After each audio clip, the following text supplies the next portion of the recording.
Moral value सचमुच हमारे CM साहब के पास है। आप किसी मस्जिद में या किसी रिलीजियस प्लेस पे जाके आप कुरान पाक हाथ में लेके कसम करिए कि आप दिल्ली के दरवाजे पे नहीं गए सरकार बनाने के लिए। वो नहीं करेंगे, वरना हम कसम खाएंगे जहां पे चलोगे। ये झूठ है।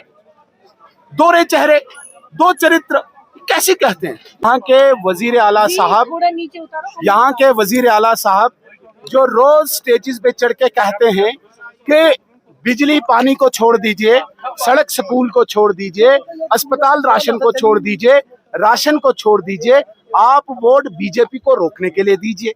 मैंने सवाल पूछा आज वजीर आला साहब से, आप मुझे बताइए क्या ये बीजेपी को रोकने की लड़ाई सिर्फ यहाँ का गरीब लड़ेगा और आप अपनी पूरी दोस्ती निभाओगे, आप अपनी पूरी आशिकी निभाओगे? क्या वजीर आला साहब 2014 में चुनाव जीत के दिल्ली के दरवाजों पे नहीं भटके, वहां पे एक एक लीडर के पास नहीं गए, वहां पे उन्होंने ये नहीं कहा कि मुझे सरकार में आने दीजिए? वहां पे उस वक्त हमारे वजीर आजम और वजीर दाखिला साहब ने कहा कि आपको लोगों ने रिजेक्ट किया है, आपका मैंडेट अपोजिशन में बैठने के लिए, इसलिए हम आपके साथ हुकूमत नहीं बनाएंगे।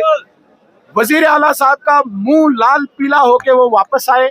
2024 में दोबारा इन्होंने यही किया और ये दिल्ली जाके कहे कि आप मुझे स्टेटहुड दीजिए, मैं आपके साथ सरकार बनाने को तैयार हूं।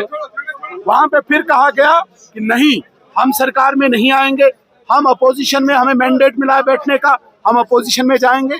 तो ये दोहरा चरित्र क्यों, ये दो चेहरे क्यों? एक तरफ से आप ये कह रहे हैं कि भाई मुझे बीजेपी को रोकना है, दूसरी तरफ से आप दिल्ली फ्लाइट पकड़ते हैं और कहते हैं कि भाई मैं सरकार में बीजेपी के साथ शामिल होना चाहता हूं। मैं वादा करता हूं